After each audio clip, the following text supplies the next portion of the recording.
Hello, everyone, and welcome to the AQUALIS Sustainable Water Compliance Summit Roundtable Funding and Grants for Your Projects. I am Katie Johns. I'm the Editor-in-Chief of Stormwater Solutions and Water Quality Products, and I will be the moderator for today's roundtable. But first, to begin, let me explain how you can participate in today's event. First of all, if you have any technical difficulties during today's event, please put your questions in the questions window, and our technical experts will be able to help you. We recommend disabling any pop-up blocking software or extensions in your browser, as these can cause issues with the webinar player. Additionally, we welcome your questions during today's event, and we will answer as many as we can during the Q&A that will follow the roundtable. But feel free to send your questions in at any time. You don't need to wait till the end. To do so, simply type your questions into the Ask a Question window on the side of your screen and hit Submit. Also, please be aware that today's event is being recorded, and you'll be notified by email when the archive is available. At the conclusion of this roundtable, you will receive an email with a link to download your certificate, which can be used to submit for credit on Stormwater University or serve as one professional development hour for attending today's session. Now let me introduce you to today's panelists, who are going to share a little bit about funding from each of their perspectives. Ever since the Infrastructure Investment and Jobs Act passed, funding has been quite a hot topic in the industry. So today we're going to hear from both the private and public sector on how they receive funding for their projects, challenges they have overcome, and more. So first, we have Carrie Grau, who is the Executive Vice President of Engineering Services for AQUALIS. We also have Fernando, who is the Senior Vice President and National Director of Stormwater and Watershed Management for AQUALIS. We have Seth Brown, who is the Executive Director of the National Municipal Stormwater Alliance. And we have Robert Brown, who is the Senior Water Resources Engineer with Goodwin Mills Kaywood. So with that being said, I'm going to hand it off to Carrie to get us started. Thank you so much, Katie. Of course. My slides don't look like my slides at the moment. Oh, this is just an intro slide. Gotcha.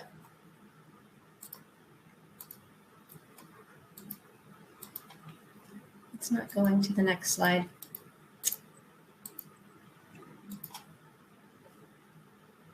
There we go. They should be there now.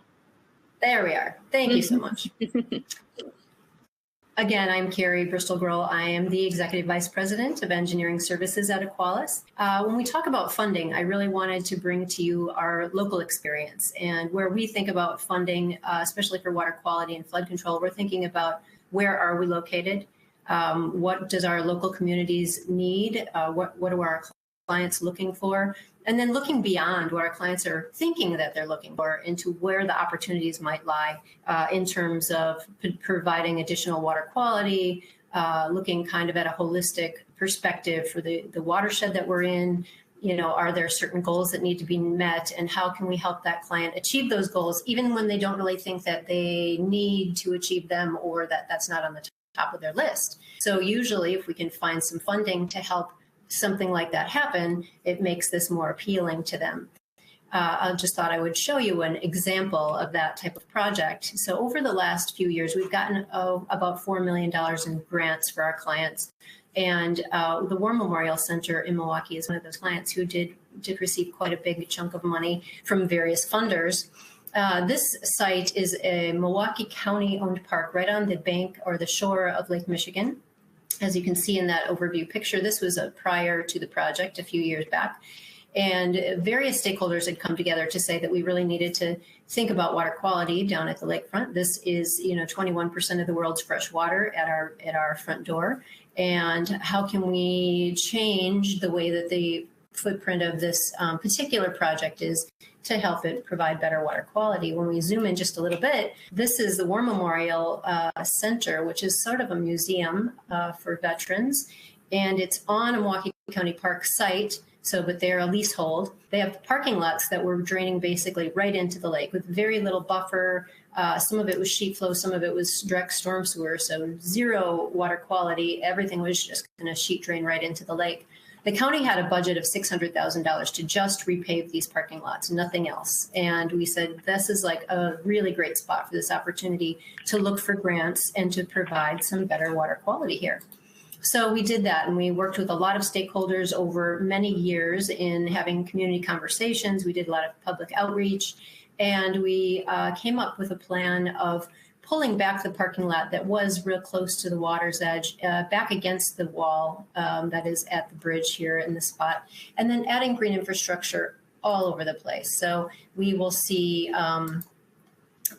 some porous pavement being added in various places throughout the area, a lot of native vegetation that would be planted.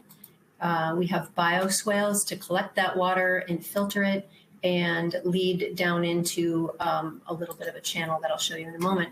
So we went out to those local funding agencies then, and we do just a general search of what funds are out there. And you know, now using a little bit of AI, you can do a search on ChatGPT. I did that today for what grants are available in various neighborhoods or locations, and the amount of information that comes out of there is amazing.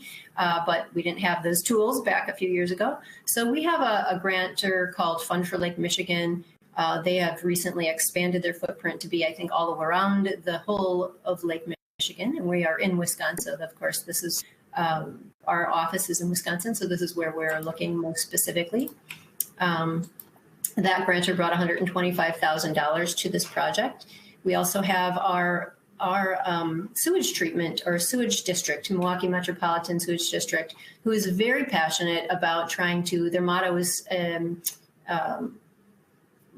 treating water where it falls. So basically, we put in as much green infrastructure as we possibly can to try to offset how much water gets treated at the sewage treatment plant. We have combined sewers here in Milwaukee, and they brought almost $400,000 to the project. We also went after a Sustain Our Great Lakes from Fish and Wildlife Fund, and that was like the biggest, almost $500,000. So in total, almost $1 million for a project that only had $600,000 for paving. And so what that did is said to the owner, Milwaukee County Parks, that if we would bring in all this green infrastructure, we can add all this additional excitement to the project and make it something much more attractive. And their input in for that originally was only $600,000. They ended up getting additional funding. Prices went up, as everyone knows, with every construction project.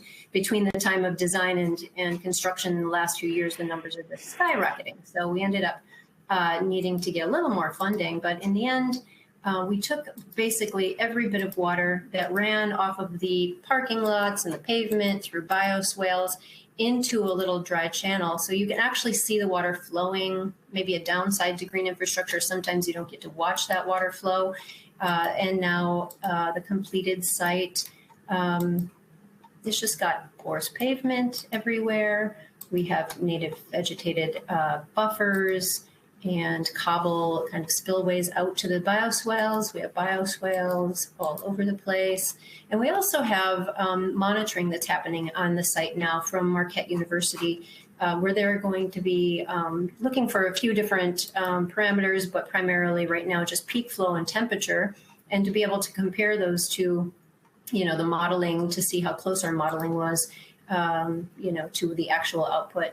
And what this does then, and it says to the grantors that we are going to be looking at a lot more than just parking cars, right? We're going to be looking at reducing flooding, increasing value in various ways, increasing climate resiliency, a lot of water quality, a lot of storage for flood reduction, and then just all these other co-benefits that follow. And those are the really important things that grantors want to know, that it's not just like a one and done project, but how could this be replicated in other areas? This project also is serving the community by having like a beer garden pop up.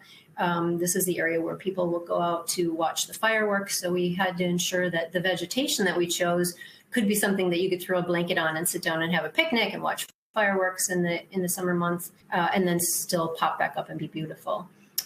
So really that is our project of a little bit of grant conversation. And now I want to toss it over to Rob. Cool, thanks, Carrie. Really like the example highlighting that project on the Great Lakes. I'm going to talk about a project here down in coastal Georgia on the riverfront, down in St. Mary's, Georgia. So this is a case study with green infrastructure that my team had worked on. St. Mary's is a coastal community and situated on the mouth of the St. Mary's River, which is an impaired waterway. And this area of downtown has experienced nuisance flooding. These pictures shown on the top. And they also had poor pedestrian facilities. So Goodwin Mills and Kaywood became engaged with the city to design the streetscape improvement project to help the city. And we also helped the city with applying for grant funding from Georgia Department of Natural Resources through a Section 319 grant, which is pass-through federal grant from U.S. Environmental Protection Agency. The city was awarded $500,000 to cover the design and construction of the green infrastructure elements, and the completed project is shown in the picture below. The project included 19,000 square feet of permeable pavement and 7,600 square feet of fire retention. So some strategies that we use for a successful grant application and that can recommend for you all for future grant pursuits is, first, we need to find factors that set your application apart from others. So for impact, this project was going to improve water quality in an impaired stream, so we're able to accomplish that. We chose to monitor our site since no green infrastructure projects had ever been monitored in coastal Georgia. This kind of set it apart that we're going to be evaluating the system and performance in a coastal environment in coastal Georgia. We also added outreach efforts to highlight the project as a case study to local practitioners, since there weren't too many examples in this region and location. We also had support from other partners through letters that we sent along with the application, as well as they provided commitment to serve on our project stakeholder committee. And we also had a number of city plans that highlighted this project that referenced that stormwater improvements were being important and that green infrastructure was recommended. So we're able to highlight that in the application to help highlight it and set it apart for some of the other grants. The second strategy was we wanted to be strategic about how we account for match funding with our project, because most grants require local contribution. So we had used staff time to account for some of the in-kind match to contribute to what was required for the grant. And then for our streetscape project, the city actually had state funds from the State Department of Transportation for the streetscape improvements. But with Section 319, since that's a federal grant and it allows state funds to match federal funds, we were able to use one grant to match a portion of the other to help our project go further and accomplish more. And then with some of the other communities that we work with, they also have stormwater utilities and user fee systems, and they use that for match. So that's another way that when you have that kind of a funding source in place, you can couple grants to make projects go further and accomplish a larger scope. So we also had leveraged this plan project because the city was planning on doing a streetscape improvement, but by adding the green infrastructure elements, we're able to get $500,000 in grant funds to help enhance the stormwater management through green infrastructure. And then that gave them the ability to complete a second phase of the project and improve the area around City Hall and address the flooding there. So the last recommendation is just to carefully review all grant requirements. There's some grants that have specific prerequisites or instructions. With the 319 grant, there needed to be a water quality improvement in an impaired watershed, so we accomplished that. There's other grants that have different requirements with water quality or wildlife improvements or benefits. Next, I wanted to highlight the importance of advanced planning. So with the St. Mary's 319 grant project, we had referenced these 4 plans. The second one on this list, the watershed management plan, was actually a prerequisite for applying for this grant source. The others just went on to highlight that the project area had been studied, it had documented flooding issues, and it was highly recommended to include green infrastructure in the project. So with this type of background and support, we were able to show the grant evaluation committee that the project was very well thought out and it would be worth their efforts for funding it. The city has recently followed a similar process to pursue some future grant funds for other stormwater and resiliency efforts through another grant. They partnered with the county and with neighboring cities and government agencies to develop this Camden County Resiliency Implementation Work Plan. GMC and the Nature Conservancy led this effort to write the plan, but it was funded from a National Fish and Wildlife Foundation Coastal Resilience Fund. Project is a community capacity building and planning grant. And this plan then identified prioritized vulnerable areas for flooding and then presented some recommended solutions. So now this was just created this past year. So now the city and other partners have been pursuing designs and permitting grants from NFWF and other agencies to move several of these conceptual ideas and projects to the next phase and closer to implementation. So leveraging some planning to be able to pursue grants for design and construction that have larger pots of money for implementation. With that, I want to turn things over to Fernando. Thank you.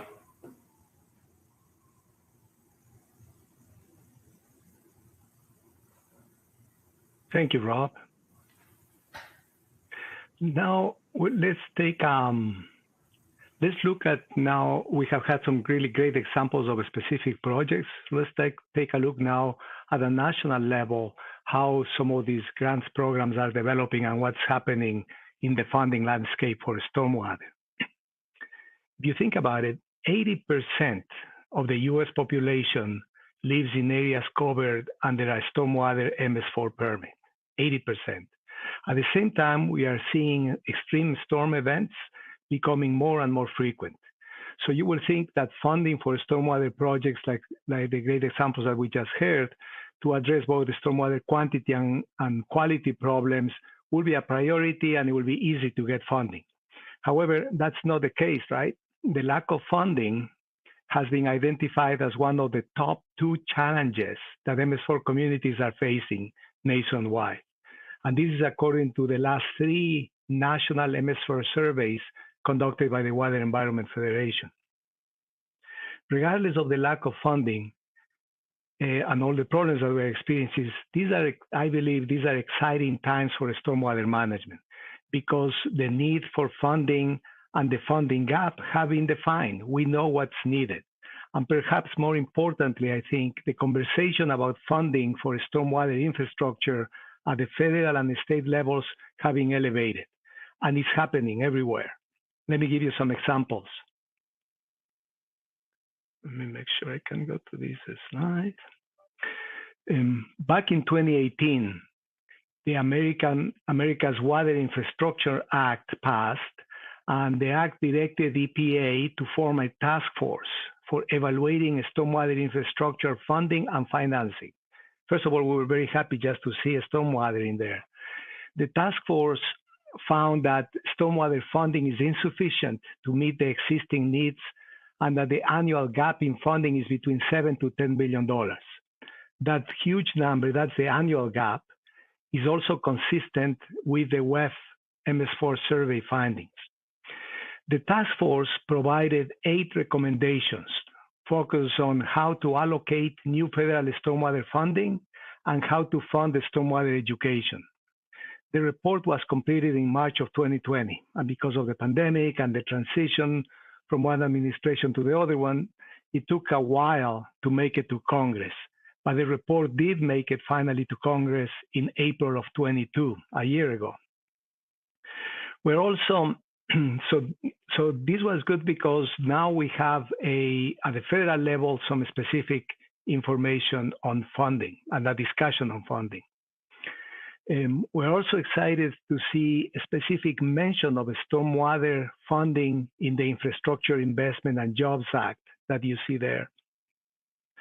This slide shows some of the specific funding levels that we are seeing for stormwater and resilience. There is still a lot of work to be done, of course, to make it into projects, to identify the specific opportunities, but implementation activities are starting to take place. And this type of funding is complementing programs like BRIC funding from FEMA or HUD funding that is available through the different grant programs. So that's happening at the national level. At the state level, we are seeing a renewed effort and support to fund the stormwater projects through the Clean Water State Revolving Loan Fund. A small portion of that is going to stormwater, but there's avenues to increase that. Also, some states, like, for example, Virginia, created a grant program called the Stormwater Local Assistance Fund that has been provided anywhere from $20 to $36 million per year to fund local stormwater projects.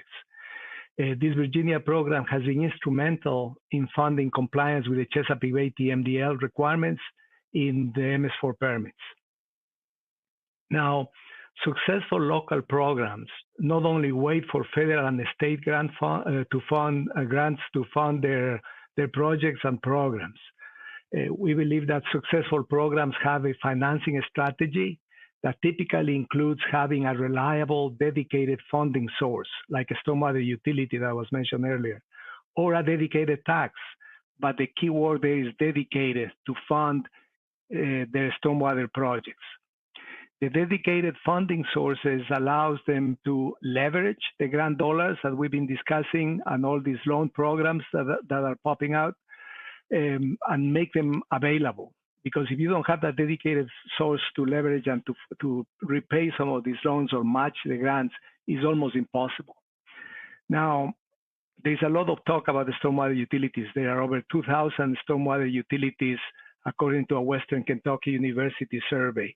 But when you compare that to over 7,500 MS4s or 40,000 communities nationwide, it's a very small portion of communities that have a stormwater utility.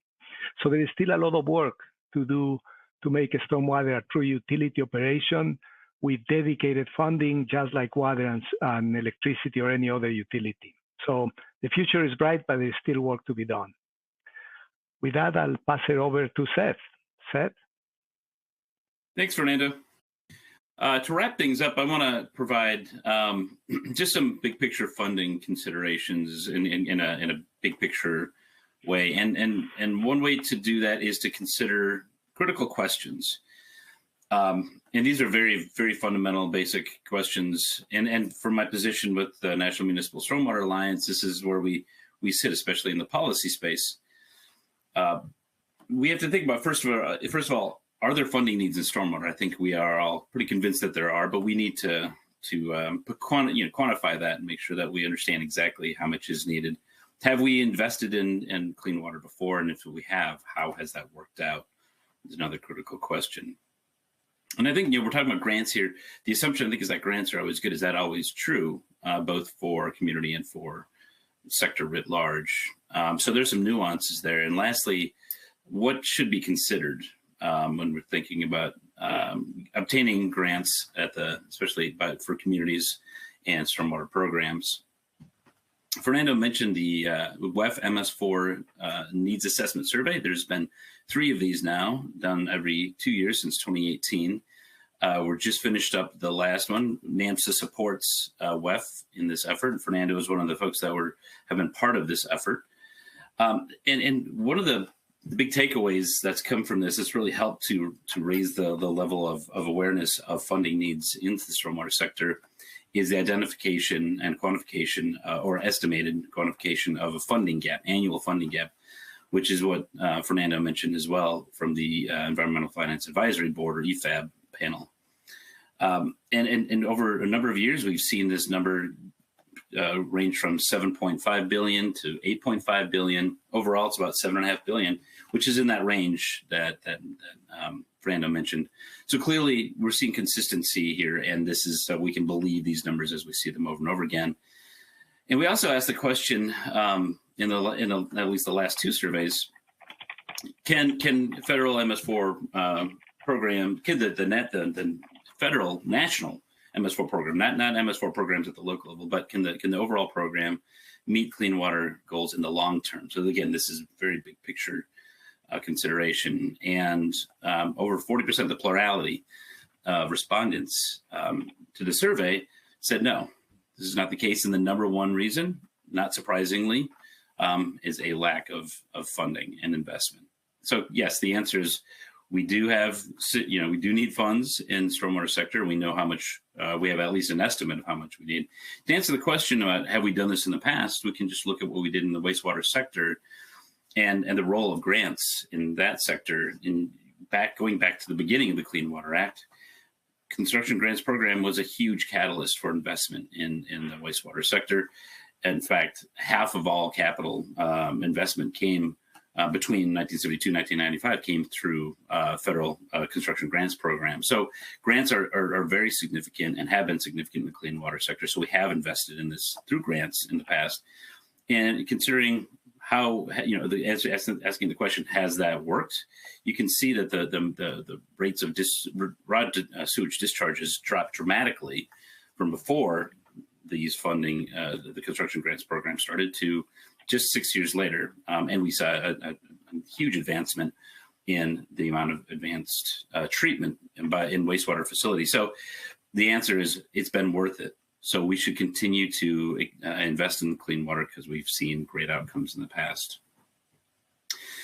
The question on our grants are always good. This is again nuanced thing. I've got a question, and I put in there the question or the picture of Oliver Twist. When he went back to get some more gruel, please sir, I want some more, because sometimes the thought is I'm going to use this as the way to fund my program entirely. I think as a sector, I think we sometimes think grants are the way that we can fund a lot of our programs and projects in a larger way. And as Fernando pointed out, a significant majority, in fact, a huge majority of communities, both communities and MS4s out there, don't have dedicated local funding sources, primarily from stormwater utility.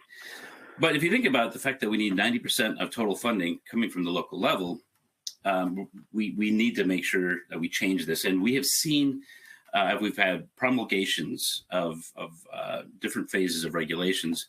The MS4 sectors and communities have responded. We see a spike in the number of stormwater utilities that have been formed, and then it drops, and then it spikes again, and now it's dropped again in the rate per year of formation. So the point is, we can do this if we choose to make this change happen. It's challenging, but we can respond. Grants are part of this, but it's not the only solution. I just wanted to reiterate that. But that being said, we're in a historically special place right now. We have historic grant funding available. Again, Fernando mentioned the fact that we've got from the bipartisan infrastructure law, we've got a historic amount of provisions related to stormwater and grants coming in all sorts of forms, resilience, as well as specifically for stormwater program investments. We already see stormwater investments coming through ARPA, for instance, in that legislation. So this is a special time, and it's really worth it to get prepared and invest in planning now. And Rob talked about thinking about planning, and that's often a basis for getting investment. So the point is, be strategic. Think about the fact that we are in this window. This is a good chance to start planning.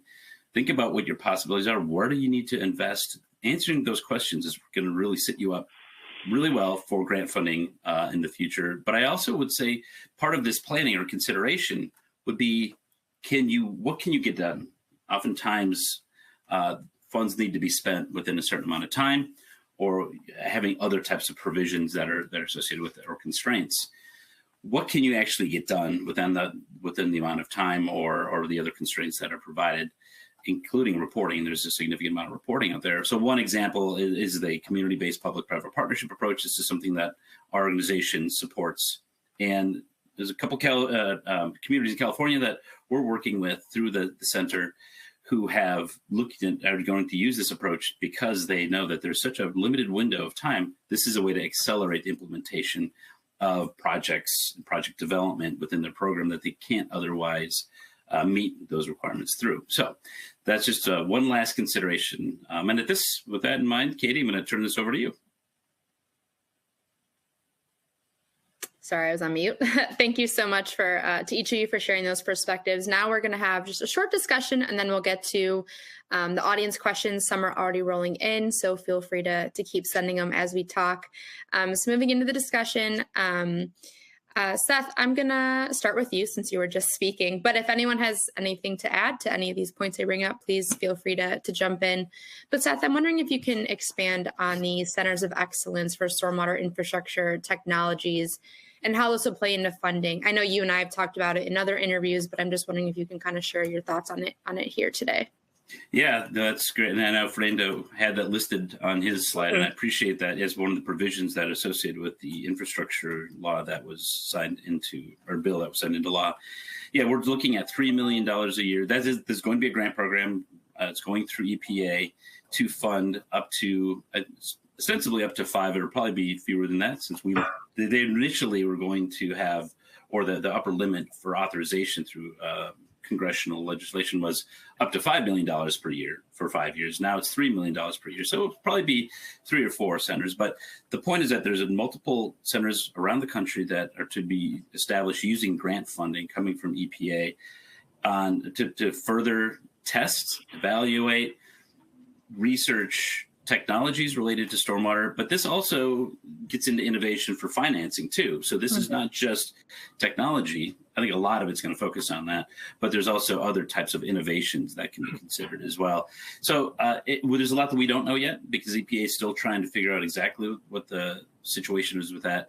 But it will be coming out soon. We're tracking it. I know that WEF and other organizations are tracking that as well. So we will share with the sector. We just had a policy forum that we co-hosted with WEF. Fernando was at that, and we heard from EPA, and they said again, we don't have any details yet. so there's information yet to be learned, but that's the situation right now. It's a great opportunity, and again, it's a great example of a grant program coming through for stormwater. Absolutely. And then Fernando, I'm wondering, because I know you have quite a bit of experience with WEF and some other industry associations, can you talk about how associations play into funding, whether it's, providing resources or education on it, but can you talk about that a little bit? Sure, be glad to. Professional associations, I believe, are a great venue to advocate for funding. I mean, the fact that WEF developed the survey, and that survey was used by ASCE to develop the ASCE report card for the first time ever, we have a grade for stormwater infrastructure. So that's how you can elevate that discussion. And WEF, when Seth was there, and now even through his organization, Steve Dye in WEF do a great job developing that advocacy and helping and working with members to do that. But also professional associations are good venues to compare notes on successful funding strategies, presenting papers, discussing what works here, what doesn't work there. There is specific sessions that are typically organized around funding, but it's also great places to grow your professional network and also have some fun. Some examples of that, WEF, in addition to the survey, has developed manuals of practice on different aspects, including funding. ASCE, again, with the scorecard and all the conferences that they have. The American Public Works Association is another example of a great organization with regular meetings where you can elevate the discussion and compare notes again on what you can do. Yeah, absolutely. And kind of shifting to things locally, Rob and Carrie, both of you, I'm wondering if you can share how you see the Infrastructure Investment and Jobs Act affecting local projects. I feel like we hear a lot at the federal level, so I'm wondering if you can share that local perspective with us from your experience. You want to talk about first, Katie, or me? Rob, go ahead and jump in. I just think it's great there's such a large investment in the infrastructure, especially in the stormwater arena. From a stormwater perspective, like there's a lot of strong emphasis and money available for incorporating resiliency into projects and addressing environmental justice in underserved areas. So if there's local communities that address any of those items, it'll be definitely help to get them put to the top of the list. And then I just know, like, if you're pursuing a grant fund as related to those items, like if you're able to kind of pick a project that tells a story, that you're able to layer in multiple benefits of the social, economic, and environmental aspects, would be great for helping a project pursue funding in those areas. I have a maybe side topic a little bit related to the Jobs Act, but also going back to, I think, what Seth brought up just a bit before about P3 relationships and the public-private partnerships. Our local sewage district has really taken that to heart and developed a greening the local area kind of initiative, and brought in a couple of agencies that are hiring and bringing in local community groups that will be responsible for maintenance for the green infrastructure. So the small woman-owned, minority-owned, veteran-owned businesses are encouraged to be a part of these teams to try to grow these small companies, to designing large green infrastructure practices that are then installed by local, contractors, and then maintained by other local community groups and that type of thing. So it brings that whole full circle of going from concept through design, construction, and then into maintenance, all into practices that are local folks that are doing the work. And hopefully, especially with the maintenance piece being a part of that, it's not going to go away. It's going to be something we're dealing with for a long time. And I think that helped to, boost the jobs and really bring up all those co-benefits that you want to talk about with, increasing property values and raising, good, higher earning wages for the community. Yeah, and Carrie, you bring up a point I want to talk about. You mentioned jobs and hiring, and I know that a lot of times we hear that there's kind of a gap in the water sector as a whole, workforce-wise, and maybe people don't know they can work in this sector, and they need to reach, kids in school to get, them interested more, or to just know that this industry is here, and we're looking for the next generation of the workforce. So, this isn't really specifically for one of you, so I welcome any of you to answer it. But how do you see funding, right? This historical funding coming into the water sector, it's bringing more awareness to the sector. Do you see that positively impacting the workforce down the road? Anybody want to jump in on that one? It's definitely impacting the workforce, and there is some good examples of that. Prince George's County, they have what they call the Clean Water Partnership in Maryland, right outside DC, and the whole focus is in improving the use of the local workforce. They have done a lot of training. They have done a lot of building of skills, and I think that has allowed them to be successful so far in the implementation of their program. So that's an example that workforce development is definitely part of that, and that's the advantage of the stormwater, is that you can build new skills. It's not something that, and it can be at all different levels, from planning, design, all the way to actually doing maintenance of the facilities and blue collar type work. Yeah, and if I could hop in, the Prince George's County, that a program that Fernando mentioned is kind of that was the first CBP3 out there in Milwaukee that Carrie mentioned is another example. They take different forms, but a common theme is, as Carrie really did a great job outlining, focusing on investing in local minority-owned businesses, especially in the maintenance side, because that's not build and go away. That's going to be, that's ongoing.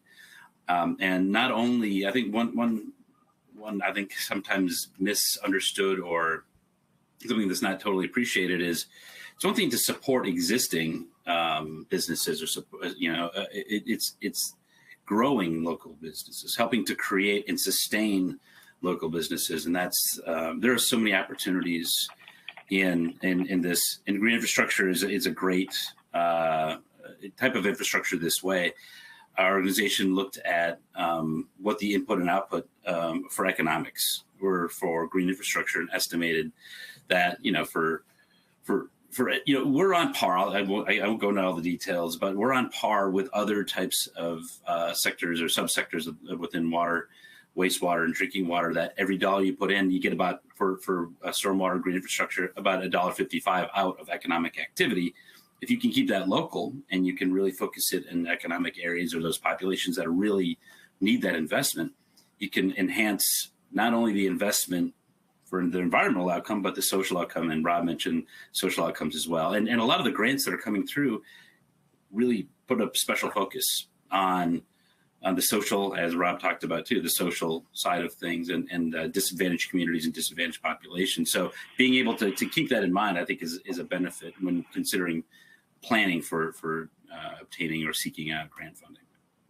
Seth, I like that you brought up the business, and I don't know that I touched on that as much, but I think that is a really lacking place where we need to concentrate more effort, because we can train all kinds of people with the skills for how to do maintenance or how to design something or how to whatever. But if you don't have a company to work for that does that, you're not going to have a place to work. So not everyone can go work for the city of or the county of.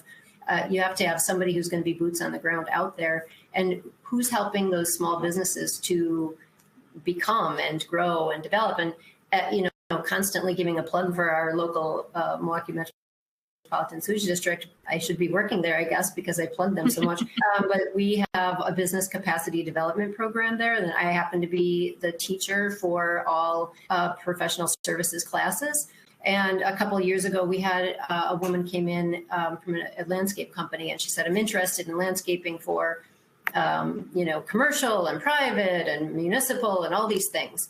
And she's also hearing impaired. So she checks the boxes on a couple of things, and terms of, the woman-owned business and that. And I said, really what we need for landscaping are somebody can install green infrastructure, because we're just really don't have enough people in that workforce. And there's like one company doing all the installs and they're always too busy. We don't have enough coming in. So she took that to heart and we mentored her, and she became like now the #1 company everyone's going to after only 3 years. I think she employs about 20 people, and then she's bringing in subs, smaller firms that she's helping to grow. And so that starts to, just pay dividends in investing in a couple of those potential business owners who can get the skills and knowledge to be able to grow a company, and then take that out there and really hire and employ a lot of people with meaningful careers. I guess we need more of that. That's awesome, Carrie. Thank you.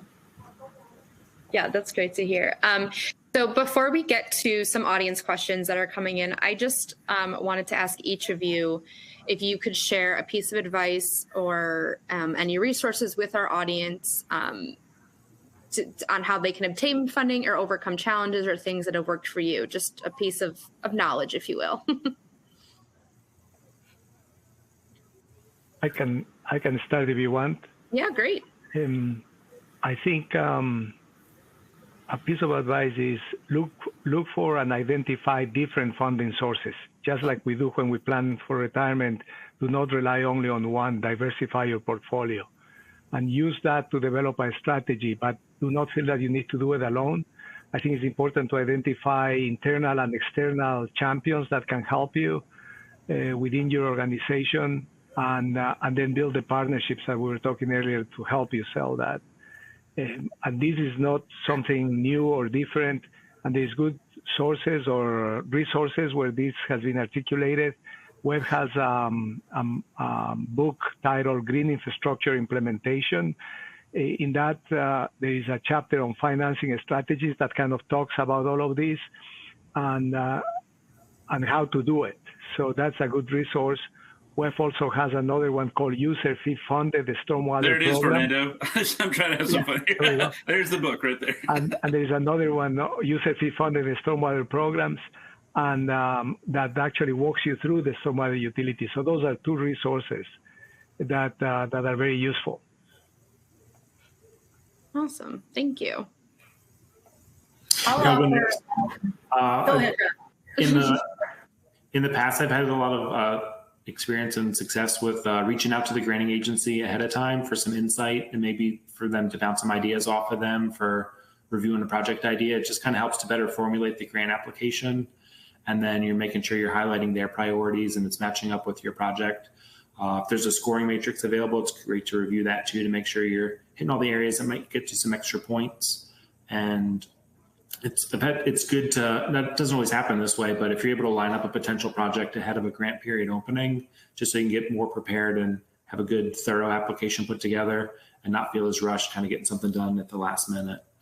Then I found some good funding opportunity resources available on EPA's website that outline just a number of different green infrastructure funding opportunities. Maybe I'll try and post that in the chat if we can list that, but it has everything for other agencies as well, not just EPAs, but look like a good thorough list of a variety of different opportunities to potentially pursue for grant funding and other funding resources. Seth mentioned also earlier, Seth, I must have paid more attention to your presentation or something that I have to keep repeating, that when you do get a grant, like, use it wisely. So if there are tools available out there already that you don't need to recreate, try to find what those tools are that you don't have to try to redevelop every single time. For instance, we created something called a Green Infrastructure for Schools guidebook with another partner. That's available publicly, and I can send some links if we have follow-up, Katie, through the conference.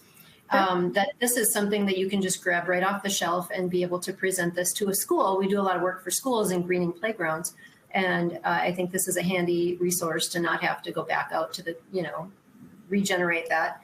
And we also have created a green infrastructure operation and maintenance manual that gives you sort of a step-by-step for each type of green infrastructure you might be considering. What would the maintenance and the costs be associated with each of these things? And it's about 2 years old now. Some of the costs are a little outdated, but you can add a little inflation on there. But instead of having to recreate that for every client when you have a grant, to be able to use a tool like that that's already out there and it's for public use might save you money. And I guess that would be my little suggestion or tip. Awesome. Yeah, I'll say real quickly that, I mean, I agree with everything that's been said here. It's all very good thoughts. The only thing that I could add to this is I think, reach out to peers. Peer-to-peer exchange is really helpful. So find others, watch, read Stormwater Solutions Magazine, try to find those that are out there or webinars that you can learn from and reach out to those folks. I also think, and I've done some grant planning within the last 6-9 months with some communities. And one thing that we've learned through this experience is, as Carrie, you mentioned, I think schools, right? And reaching and working with schools as an example. Grants can come through many, many different places. And so transportation is a great example. There's a lot of transportation grants that have elements of stormwater or environmental aspects to that. That's so when you coordinate, you look across parks, transportation, schools. We got with these communities that have done grant planning. We got them all together so we could say we're looking for this type of funding for this type of purpose. That could be associated with affordable housing as well, whatever it is.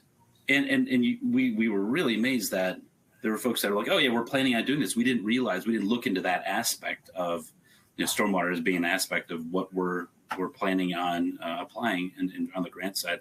I think so the point is look for other grant funds that you might not think would be applicable to stormwater because there could be elements of it. I think the other thing, the other thought that comes to mind is don't underestimate the amount of time and effort it's going to take to apply. And as Rob talked about, doing your homework on that, I think it really pays off on that front. And that's where part of the peer-to-peer exchange is really helpful. What did you go through? How much time did it really take? Because there's a fair amount of work that goes into a lot of the grant applications. Yeah, absolutely. All right. Well, we have about 10 minutes left, so I would like to get to some audience questions. So first, this one was directed to Carrie specifically. So Carrie, what is the ongoing maintenance cost of the Lake Michigan parking lot project? And was any of that included with grants? And was the ongoing monitoring component included in grant funding? The last part, yes. The monitoring is always, I think, a part of every grant application that they want to know how are you going to monitor, whether that's a visual inspection to see, the changes to biodiversity in that little community, or if you're actually going out there with monitoring equipment. And in the case of that War Memorial project, it was a great partnership with the, Marquette University wanting to do the research with their, graduate students and to know, how these things are functioning. So it made it, a pretty low cost alternative for the client and for, long term having that student involvement. Maintenance, as I mentioned before, we do an operation and maintenance manual for every project to tell the client what they should be looking at doing. One of those things that's come up recently is what should the mowing look like if it's native vegetation with potentially leaving habitat, standing vegetation for certain insects that maybe need that, et cetera. So coming up with a plan that really works for that client, for that site, is pretty important. And then putting a cost to that. Well, we don't know the costs always because everything else seems like the costs are changing. And so to put together at least an itemized list, kind of like a bid form that the client can then take out to the public, to various landscape or stormwater experts that are going to be out there maintaining the property, is sort of where we start. And for that site, I don't know exactly the cost for the annual maintenance. I honestly don't even know if the maintenance was included, but typically that is one of those downsides of grants is they don't usually include maintenance. We've had that kind of time and time again is, it's going to help us get the project in the ground and it's going to help it look beautiful for the first year or 3 years, depending on how long we write in that vegetation establishment program. But after that, we're sort of everyone sort of runs for the hills, and definitely bringing this into the attention of grantors to say that, long-term is going to be as important, if not more, than what we are doing today. If you start to lose capacity or, effectiveness of that BMP, now it becomes an eyesore and somebody's going to end up burying it and getting rid of it after time. For that site, I mean, I think it's probably something around $2,000, $3,000 a year to maintain once, vegetation is established and things are not, overtaken by invasive species or that kind of thing.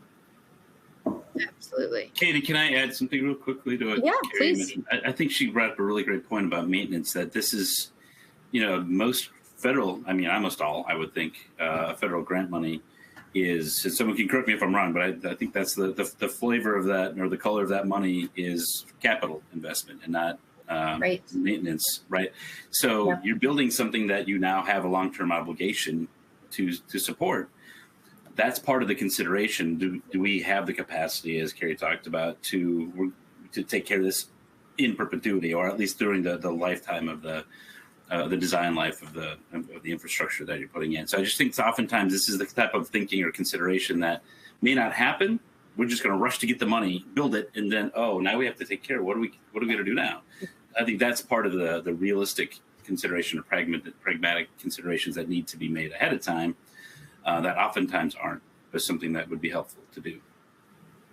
The public-private partnership that I mentioned before is called Fresh Coast Partnership Program, or Fresh Coast Greening Communities here locally in Wisconsin or Milwaukee area, has started now engaging those landscape type companies that are going to be managing the native vegetation or maybe porous pavement to have a contract with them directly. So it sort of skips over the client or the property owner to going directly with the funding agency to say, you're going to go out to the site X times per year and make sure that it's maintained. And then that's helping that local company, know that they're going to have a long-term contract, that they can really, bring in. We're very seasonal here. So how do you have an employee that's going to really have a great job and be trained and then come back next year? I think that's a nice way of not leaving all the responsibility on the property owner for long-term. The property might change hands, et cetera. But if it's a grant-funded project, especially on private property where it might have a conservation easement on it, to bring in another agency connection with a local company that can do that maintenance is pretty key. Yeah, absolutely. Okay, thank you both for jumping in on that. Another question that came in from the audience. So the EPA has been doing some work towards environmental justice. There's an environmental justice committee now. So this person's asking, how can we help small communities which have been traditionally underfunded prepare and help them receive federal funding? I know it's a big question.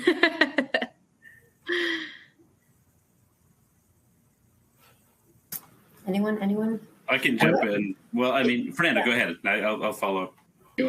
Okay, just briefly, a lot of the funding in IIJA, in the Infrastructure Investment and Jobs Act, is targeted to distressed communities. So I think that has created an opportunity. And sometimes even within, let's say, a large county that is not entirely qualifying for that type of funding, maybe there is portions within that county or city that will qualify. And if the project is within those areas that need support, you can still make the funding. So I think the federal government has been very flexible in that, in being able to identify the type of communities that need support.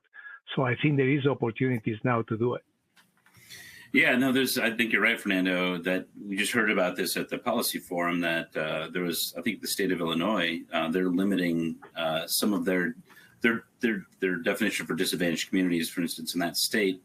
I think it's any community, well, not any, there are communities that are limited at 25,000 for population. So you're not going to see a significant portion of the investments going through the bipartisan infrastructure law going to large communities, and at least in that state, unless they change how they define this. So the point is that there's a lot that's going of this funding that's going to or targeted to smaller rural communities, which is great. But I think that the questioners brought up a great question: how do we prepare? And I think that there's what I would say. And Rob, I think you put a link in there from EPA. I would look for links like this. EPA is really doing. They're worried about the fact that they're not going to be able to get this money out to the right place and being able to spend this money the right way. So in that effort, there are there's information available through EPA and others, but I'm thinking EPA specifically, and I can find them. I'll put them on the chat here. And I think what Rob's provided is great. There's information out there about how can I stay involved? How can I get prepared? How can I get support? But I'll just say this, it's not easy. I would say start partnering with other small communities within your region would be one piece of advice that I would say. So that way you're not going in and completely alone. But it's a challenge that's realistic and it's something that we need to address because this is really the spirit of this money is supposed to go to small and disadvantaged communities. So it's not easily done. I also think that there are state regulatory program information that's from state regulatory programs, and there are SRF programs at the state level too, because they're really the ones that are getting this money out. So if you know who your state SRF program is or the contact, they should have, or they should be developing information that should be supporting small and disadvantaged communities. And just something else to add from Andrew's talk during the keynote, he had talked about that percentage of money that was going towards this area, and that there was a percentage of that allocated towards technical assistance for those with low capacity. So I think that'll be a way to help kind of fund some of that, but identifying who meets that need or needs it, someone will kind of need to get engaged to kind of reach out to say that technical assistance is needed. So just communication with other communities that you know that are nearby, that if you think they could qualify for that type of grant. That's a great point, Rob. I agree. I appreciate that you talked about the technical assistance. Yeah. One example I know in an organization that targets small rural communities is RCAP, the Rural Community Assistance Program or Partnership. We've been partnered with them and WEF to provide information on stormwater and grants over the last 6 months or so. And we're going to see more and more of that. So hopefully there'll be more of this rolling out. But RCAP is an example, and they're being funded through the technical assistance support from EPA. Absolutely. Thank you. And to Rob's point, when he was talking about Andrew's keynote, I was also going to say Andrew Sawyers was our keynote this morning. He's the director of the EPA Office of Wastewater Management, and he did touch on environmental justice. So if anyone missed that keynote, it will be available on demand later. So you're welcome to check that out. And as far as the link Rob shared with us on the back end here, we are going to make that available to our audience. So just hang tight for all you listeners, and we'll get it to you soon. That does unfortunately wrap up the time we have for this session today. Any questions we did not get to, we will do our best to answer via email. And just a reminder that at the conclusion of this webinar, you will receive an email with a link to download your certificate to use for Stormwater University credit or for one professional development hour. So that concludes this session. Thank you to Rob and Carrie and Seth and Fernando for sharing all of your expertise and time with us today. And of course, thank you everyone for joining. Don't miss our upcoming sessions that start right after this: contracted or owner provided green infrastructure maintenance opportunities and challenges, giving back to your roots, or breaking down PFAS, what lies ahead for municipal drinking water treatment. You can join either session by exiting out of this one and going back into the agenda, then select the session you want to attend by hitting view session. So that's a wrap. Thank you so much, everyone. Thank you, guys. Thank you. Thanks, Katie. Bye-bye. It was fun. Thank you. See you.